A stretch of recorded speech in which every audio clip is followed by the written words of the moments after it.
Dan hari ni Kilang, kita ada bawakan kita punya tetamu ke kerusi di Jenas. Pertama kita ada Ustazah Siti Ramna Kamarudin daripada USIM. Kemudian kita ada Ustazah Nur Najiha Muhammad Yusof juga daripada Universiti Sains Islam Malaysia. Kita ada Cikgu Ku Hafsah Kusulung juga daripada USIM, dan beliau adalah OKU pendengaran. Tapi kita biasa, maksudnya kalau baca Al-Quran ni, kalau katakan orang kurang upaya buta katakan, kita tahu insya-Allah mereka akan ada, kita kata ada Al-Quran Braille. Betul tak? Tapi macam mana orang yang kurang upaya pendengaran. Jadi macam mana mereka cara nak membaca? Dia nak membaca satu-satu. Ya, jadi oleh kerana itu pagi ini kita bawakan tetamu-tetamu kita ke studio kerusi di Jenas. Dan anda boleh tonton mereka di live TikTok Mula FM. Assalamualaikum Ustazah. Apa khabar semua? Waalaikumsalam warahmatullahi wabarakatuh. Alhamdulillah. Awak sebenarnya ada 4 orang ustazah awak tak sebut tadi. Ya? Ada 3 ustazah kat depan. Sebelah awak ustazah juga ni. You ustazah belum cukup masak lagi. Dia orang jadi ustazah, dia jadi ustazah. Jadi ustazah cuba cerita sikitlah ustazah sebenarnya hari nuzul Al-Quran ni apa yang perlu kita faham tentang sejarah turunnya Al-Quran ni. Okey, sebenarnya dia dalam konteks pendengaran lah saya cerita. Ya. Dia sebenarnya nuzul Al-Quran ni kalau ikutkan kita sebenarnya satu peristiwa yang sangat penting bagi kita, iaitu penurunan Al-Quran yang mana sebaik-baik kitab dan diturunkan Allah Subhanahu Wa Taala turunkan kepada sebaik-baik makhluk, iaitu Nabi Muhammad sallallahu alaihi wasallam. Dan Allah turunkan juga Al-Quran ni kepada sebaik-baik umat, iaitu umat Nabi Muhammad sallallahu alaihi wasallam, iaitu kita sendirilah. Ya. Jadi sangat rugi bila nuzul Al-Quran ni tidak diberikan hak yang sepatutnya kepada OKU pendengaran itu sendiri. Jadi alhamdulillah melalui pendekatan di Pusat Pendidikan Ibnu Maktum, iaitu UMI di USIM khususnya, kita ada kerjasama dengan Sekretariat Sahabat Faqih. Kita akan menganjurkan satu kita panggil Hari Nuzul Al-Quran, iaitu bersama komuniti OKU pendengaran. Yang mana dekat situ ada satu slot yang dipimpin oleh asatizah daripada Fakulti Pengajian Quran Sunnah sendiri. Untuk berkongsi dengan OKU pendengaran apa itu Nuzul Al-Quran dan bagaimana diturunkan, dan sikit sebanyak OKU pendengaran ini dapat pendedahan. Sebenarnya mereka juga ada hak untuk mendapat tahu berkaitan dengan Nuzul Al-Quran itu sendiri. Kenapa you fokus dekat orang yang kurang itu pendengaran? Soalan yang sangat-sangat menarik untuk saya jawab. Untuk makluman kita tahu bahawa OKU secara kategorinya ada 7 kategori. Okey. Tapi untuk makluman semua, khususnya lah kalau kita tengok OKU tadi di Jenas kata OKU penglihatan dia ada Braille. Dia ada Quran Braille kan. Tapi bila kita selidik balik, kita nak bagaimana OKU ni dapat akses kepada ilmu tu melalui biasanya pendengaran, betul? Okey, betul. Ya. Kan kita akan nampak ramai OKU penglihatan khususnya sangat ramai bijak pandai. Betul. Berbanding dengan OKU pendengaran. Kenapa? Sebab apa Ustazah? Jarang pendedahan. Berikan saya pencerahan. Kenapa tu? Kenapa? Sebabnya mereka ni dapat kekangan daripada pendengaran, melalui pendengaran. Jadi ilmu tu tak sampai melalui pendengaran. Kalau kita biasanya kita pergi masjid banyak. Khutbah banyak, ceramah, subuh, duha semua. Kan? Hatta dalam YouTube sekalipun. Banyak sangat. Tapi bila melibatkan pendengaran ni, akses maklumat khususnya ilmu agama tu jarang. Susah nak dapat. Kalau jurubahasa tak ada, habis. Kita berbicara tentang Hari Nuzul Al-Quran dan idea mengajar Al-Quran kepada komuniti orang pekak, itu yang kita bicarakan. Dan kita pun nak tanya kepada Ustazah Najihah yang mari hari ni juga. Yang turut, kalau anda tengok dalam live TikTok Mula FM, beliau sedang buat kita panggil sign language gitu kepada kita punya tetamu hari ni. Alright. Dan untuk makluman anda, tetamu kita ialah delegasi Pusat Penyelidikan Ibnu Umi Maktum, Universiti Sains Islam Malaysia. Macam Ustazah Najah sendiri kan, kalau dari segi macam teknik pula bagaimana kalau teknik nak mengajar mereka yang kurang upaya pendengaran ni, dia ada macam mana bermulanya tu? Okey, terima kasih atas soalan tu. Saya cakap Terengganu boleh? Boleh. Orang Terengganu. Saya orang Terengganu. Cakap orang Terengganu. Kuala Berangan. Dekat Mane. Kat Mane. Okey, boleh. Tapi takut orang lain tu Tak apa. Kita sini Patah Timur. Patah Timur belaka. Jadi mudah kita nak terang nak explain. Okey, jadi asal tercetuhnya molek cakap Terengganu dah ni. Faham ni jurubahasa isyarat sini belaka faham ni. Okey. mudah tercetusnya macam mana teknik untuk orang pekak ni baca Quran. Guna kod tangan Quran namanya. Kod tangan Quran. Kod tangan Quran. KTQ. KTQ ni apa? Kod tangan Quran ni dia ada semua huruf hijaiyah lah. 28 huruf hijaiyah tu bersama ada huruf tambahan untuk buat apa lah? Untuk baca Quran lah. Macam contoh tadi kita baca kalau tengok OKU penglihatan ni baca Quran guna Quran Braille. Guna sentuhan titik Braille. Okey, jadi untuk OKU pendengaran ni dia orang guna kod tangan Quran untuk membatangkan huruf-huruf dalam Quran. Membaca. Contohnya macam saya buat sekarang kan. Alif ni ba. Contoh alif, ba, ta. Contoh kalau nak baca bismillah, ba, sin, min, bismi. Gitu. Maksudnya daripada daripada teknik kod tangan Quran yang dibangunkan tu, diorang boleh baca Quran dengan baik insya-Allah. So itulah cara diorang baca. Dan kita pun kita dah melancarkan apps Quran isyarat. Download for free, boleh download for free dekat Play Store, App Store. Dekat situ pun dia tunjuk dah macam mana diorang baca untuk baca Quran sepenuhnya. So dia huruf ke huruf lah maksudnya. Betul, huruf ke huruf, satu persatu. Dia kena membatangkan setiap huruf tu menggunakan kod tangan Quran tadi tu. Gitu. Kalau macam ustazah sendiri mengajar mereka yang kurang pendengaran ni, macam mana ustazah mula-mulanya nak memahami tu? Sebab saya tengok tadi ustazah tunjukkan pun secara laju juga. Macam mana awal-awalnya dulu? Awal-awal dulu pun debur juga. Sebab saya start belajar daripada tahun 2020. Masa student lagi lah. So kekurangan saya paling besar adalah tak pandai bahasa isyarat. Saya dah pandai kod tangan Quran. Sebab kod tangan Quran ni mudah lah. Kalau untuk orang belajar agama, kita hafal huruf je. Kita dah hafal alif, bata sampai ya. Lepas tu huruf tambahan, alif, hamzah kat atas sebagainya tu. Okay, dah boleh. Tapi tiba-tiba bila dah video call. Sebab dia kena video call lah. Dia tak boleh call kan. Nak mengaji ni kan. Okay, bila video call tu macam mana nak cakap dengan ni sebab dia guna bahasa isyarat kan. Jadi kekurangan pertama tu memang kena belajar bahasa isyarat lah. Bahasa isyarat tu another lain lah, iaitu kat Malaysia guna bahasa isyarat Malaysia. Contoh makan, Assalamualaikum, Waalaikumsalam. So lain tu kena belajar dulu bahasa isyarat Malaysia. Dalam masa yang sama kita belajar juga kod tangan Quran tu. Jadi dah ada dua-dua ilmu tu bolehlah mengajar gitu. Maksudnya kena pandai jugalah bahasa isyarat Malaysia sebab nak berkomunikasi dengan dia orang lah gitu. Dan masa mula-mula ustazah nak mengajar kan, mereka ni cabaran dia apa ustazah? Selain nak kena belajar dia punya bahasa isyarat satu untuk mendalami dulu. Dan yang lain apa ustazah mungkin? Yang lain tu kebanyakannya miscommunication lah. Macam sebabnya saya awal belajar, saya belajar ABC dulu. So saya pandai mengeja je. Jadi bila dia cakap laju, dia tanya soalan, kita macam dah apa dia tanya ni? Gitu. Jadi itulah memang cabaran paling besar lah. Sebab bila kita mengajar ni banyak yang nak tanya, tapi kita tak faham lah. Sebabnya tak belajar bahasa isyarat betul-betul lagi. Baru belajar ABC je. Jadi kita pun minta maaf. Itu je lah boleh. Awal dulu saya mengajar masih minta maaf banyak-banyak. Saya boleh mengajar Quran je. Dia cakap banyak-banyak, dia tanya pasal Quran ni, kita tak nak jawab. Sebabnya tak pandai bahasa isyarat. Betul lah. Dan lepas ni kita nak tanyakan ni je lah. Kalau baca Quran ni kan, kalau kita kat sekolah dulu kan ada makhraj, ada tajwid. Jadi nak kena tanya macam mana ni kan. Kalau pakai bahasa isyarat ni. Tapi kita dengar dulu. Balik pagi membawakan delegasi Pusat Penyelidikan Ibnu Umi Maktum, Universiti Sains Islam Malaysia. Kita nak cerita pasal Al-Quran Isyarat.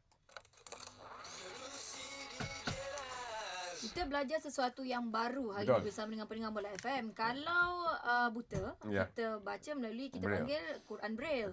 Kalau pekak, kita panggil bahasa isyarat. Bahasa Quran isyarat. Quran isyarat. Jadi hari ni kita bersama dengan ustazah-ustazah lah yang hadir untuk berkongsi cara orang pekak ni macam mana dia mengaji sebenarnya. Dan kalau kita tahu tadi ustazah Najiah dah pun kongsikan, dia kata ada teknik-teknik dia pada awalnya. Tapi kalau kita tahu kat ustazah, kita baca Al-Quran ni dia ada makhraj dia, panjang pendek dia kan. Mat itulah kan, hukum ni lah. Macam mana pula kalau orang pekak ni nak baca Al-Quran ni ustazah? Tajwid dia. Tajwid dia macam mana? Saya minta izin untuk jawab. Dan satu lagi saya minta izin untuk tidak bercakap secara bahasa Terengganu sebab tak pandai. Tak apa Zazah. Logak ustazah pun okey je Zazah. Okey. Yang pertamanya kita sedia maklum bahawa pendengaran ni dia agak sedikit kengkangan lah. Kengkangan dari segi untuk mengeluarkan suara. Sebab apa? Sebab mereka tidak mendengar. Kalau kita dulu kita belajar mendengar melalui pendengaran, betul? Okey, betul. Jadi kita boleh sebut seketul-seketul lah, sebiji lah. Okey. Jadi bagi pendengaran ni dari segi tajwidnya adalah kita menekankan konsep visual. Kerana mereka memandangkan mereka pendengaran, jadi kekuatan mereka adalah kekuatan visual. Jadi tak adalah hukum tajwid yang panjang pendek tu. Cumanya penekanannya dari segi bentuk tangan huruf tu sendiri. Contoh misal kata tadi Ustazah Jiah kata Bismillahirrahmanirrahim kan. Bismillah, maksudnya okey, pendengaran ni kena betul-betul membatangkan atau membaca huruf tu dengan betul-betul bentuk yang betul. Okey. Maksudnya tak boleh tiba-tiba alif macam ni, tiba-tiba alif macam ni. Okay. So tangan tu kena betul. Tangan tu kena betul. Kedudukan tangan tu kena betul. Okay. Bentuk tangan tu kena betul. Itu yang kita tekankan. Jadi bila contoh misal kata dia baca laju-laju kan, baca laju, kadang-kadang dia termiss. Salah ni. Salah ni, apa salah. Okey. Jadi aku kena bagi tahu dia pelan-pelan. Baca satu-satu. Jadi kat situlah kita nilai. Kalau dari segi contohlah kita kata musabaqah kan, musabaqah tilawah Quran kan. Dinilai dari segi macam mana sedapnya taranumnya apa sebagainya kan. Tapi bagi OKU pendengaran ni dinilai dari segi bentuk tangan tu sendiri dan juga dia punya kedudukan tangan tu sendiri. Itu yang kita nilai dari segi tajwidnya, dari segi fasahahnya lah. So kalau katakan dia nak buat kata 2 harakat mat lah katakan. Adakah dia kena pegang hold dia huruf tu lama sikit ke macam mana? Tak ada. Sebab kita memang melibatkan kod tangan Quran ni memang melibatkan huruf sahaja. Huruf sahaja. Dan kalau untuk mereka yang pertama kalinya katakan nak belajar Al-Quran kan, macam mana nak ambil masa nak membiasakan nak mahir tu selalunya berapa lama? Dia sebenarnya bergantung kepada minat. Bergantung kepada minat. Kalau kita minat tu lagi cepat lah. Tapi jujurnya saya cakap saya pernah berlatih baca surah Al-Mulk, gunakan kod tangan Quran ni. Biasanya kita baca Al-Mulk tu dalam 30 ayat tu sekejap je lah. Tapi saya baca lama tu lah. Tak adalah lama sangat kan. Tapi bila baca dengan kod tangan Quran ni, insya-Allah lenguh tangannya. Sebab nak latih kan. Tapi bila kita latih tu insya-Allah dia lagi cepat lah. Dia bergantung kepada minat sebenarnya. Okey. Dan lepas ni kita nak tanya Cikgu Ku kita ni. Beliau adalah orang yang kurang upaya dari segi pendengaran dan beliau mempraktikkan Al-Quran isyarat ini. Jadi anda terus saja bersama dengan kami dibawakan delegasi Pusat Penyelidikan Ibnu Ummi Maktum Universiti Sains Islam Malaysia. Kita bicarakan tentang Al-Quran isyarat. Jadi untuk makluman anda, Al-Quran isyarat ni adalah satu cara yang dicipta untuk memudahkan orang-orang kurang upaya pendengaran untuk dapat membaca Al-Quran kira. Okey, kata ialah kita setara kita ni Abang Nas yang boleh baca ni pun tak nak mengambil peluang, lagi-lagi di bulan Ramadan. Jadi ini kita bawakan di mana dapat memberi inspirasi lah kan, moga-moganya kepada anda yang sedang mendengar ni. Sebabnya hari ni kita ada ustazah, kita ada cikgu yang mengajar juga. Serta kita ada kita punya cikgu hari ni. Yang di mana beliau mengalami kecacatan pendengaran, tapi orang kata sedang belajar bahasa isyarat Al-Quran ni kita panggil. Jadi kita nak tanyalah kepada Cikgu Ku Hafsah kita. Dan kalau macam cikgu sendiri mula-mula minat untuk nak belajar Al-Quran isyarat ni macam mana? Saya minat belajar Quran isyarat. Dulu saya belajar tahun 2017. Mula tahun 2017. Saya belajar. Susah lah. Saya tak tahu. Jadi saya cuba belajar. Why? Kenapa? Suka. Saya minat nak baca Quran. Sebab dulu waktu 2017 tu umur berapa? Umur masa tu dah 38. So baru nak belajar Al-Quran. Baru jumpa cara. So saya belajar lambat. 2 tahun ambil masa perlahan-lahan. 2 tahun untuk mahir. So sekarang ni you dah mahir lah. Dah khatam lah. Sekarang dah habis Quran. Dah mahir. Sekarang dah mahir Alhamdulillah. Dah 4 kali khatam Al-Quran. Alhamdulillah. Subhanallah. Masya-Allah. Tabarakallah. Tapi cikgu saya nak tanya, baca dengan tak baca ada beza tak? You dapat lebih tenang ke apa ke macam mana ke? Adakah you dapat yang boleh kongsikan? Betul. Sekarang saya rasa lebih tenang. Saya selalu ingat dekat Allah lah bila baca Quran. So imagine umur 38 tahun baru boleh baca Quran. Sekarang dah umur 45 tahun. Masya-Allah. Tapi nampak macam 23 je. Tapi kiranya mungkin masa dalam nak proses belajar Al-Quran tu apa mungkin cabaran? Pernah tak rasa macam nak putus asa? Untuk Cikgu Hafsah? Betul. Pernah rasa nak give up. Sebab susah. Saya selalu confuse huruf-huruf tu. 1 tahun tu memang lambat. So saya selalu macam kena ulang baca. So proses tu ambil masa dalam 2 tahun. Saya selalu rasa macam saya salah. Rasa macam nak tinggal lah 1 tahun sebab susah. Sebab banyak sangat confused. Ustazah yang ajar you garang tak? Siapa ustazah yang ajar? Garang tak? Ustazah yang ajar saya awal-awal tu adalah Ustazah Amna sendirilah. Garang tahun lah 2017 pertama. So Ustazah Amna garang tak? Tak ada. Lembut, baik je. Jadi untuk makluman anda, sebenarnya Cikgu Hafsah ni dia bercakap dengan kita menggunakan bahasa isyarat dan kemudian diterjemahkan lah oleh ustazah-ustazah yang ada dengan kita pada hari ini lah. Dan kalau anda mungkin pendengar Mola FM nak tengok sendiri bagaimana bahasa isyarat itu dilakukan, anda boleh pergi ke TikTok Mola FM sekarang. Sebab kita bawakan ustazah kita, seorang cikgu dan juga kita punya ustazah lah untuk bagi penjelasan bagaimana orang kata cara orang pekok ni adik kakak baca Al-Quran. Sains Islam Malaysia ke Kerusi di Jenas dan kita cerita pasal Al-Quran Isyarat. Berjam jelit kita menghitung Ramadan kita. Hari ni kita dah masuk ke hari ke-15 bulan Ramadan. Dan bulan Ramadan ni kita panggil lah bulan Al-Quran. Di mana kita setiap hari kalau boleh manfaatkanlah untuk membaca Al-Quran. Jadi kalau lah kita sebagai orang-orang biasa ni Abang nak boleh baca Quran tunggang tangguk. Ini cikgu kita ni dah hari ke-15. Cikgu dah di juzuk yang ke berapa? Sebab tadi dia ada kongsi. Okey. Sekarang saya dah juzuk yang ke-11. Juzuk yang ke-11 Abang Nas. Saya tak akan tanya abang. Tapi kiranya tadi macam Ustazah pun ada kongsikan katanya cikgu bukan setakat dia boleh mengaji guna bahasa isyarat tapi juga tulis. Tulis juga tahriri. Itu macam mana kalau boleh kongsikan? Saya tulis Quran tu, saya copy je lah. Saya tengok daripada Quran tu, saya tulis balik ikut. Sebab ada Ustaz Azami ajar saya untuk tulis. So lepas tu saya dah jumpa dengan Ustaz Azami tu, saya akan baca balik daripada tulisan saya tu, gunakan kod tangan Quran tadi. Saya akan baca balik lah betul ke salah. Ustaz Azami tu akan check. Jadi setiap hari tulis tahriri ke macam mana? Sekarang dah juzuk ke berapa? Betul, tiap-tiap hari menulis. Sekarang dah juzuk keempat saya tulis. Alhamdulillah. Tapi tadi Ustazah dia cakap, Ustazah kata orang kalau pendengaran ni, once dia dapat Al-Quran dia akan betul-betul cinta pegang Al-Quran tu. Sebab apa Ustazah? Mukjizat saya. Mukjizat. Mukjizat daripada Allah Subhanahu Wa Taala. Sebabnya nak kata OKU ni kita bukan fokus kepada OKU pendengaran sahajalah, tapi saya nak kata secara keseluruhannya. Kalau untuk makluman di Yayasan Pendidikan Al-Quran, Yayasan Faqih itu berada di Nilai Impian. Sekarang ni tengah mendidik anak-anak OKU khususnya yang autism, masalah pembelajaran tentang Al-Quran, tentang belajar Al-Quran. Tapi bila saya pergi sendiri, saya sukarelawan di sana. Bila kita tengok sendiri, bila anak-anak ni dapat Quran, tiap-tiap hari nak Quran. Once bila dalam rutin dia tu tak ada Quran, dia jadi tantrum.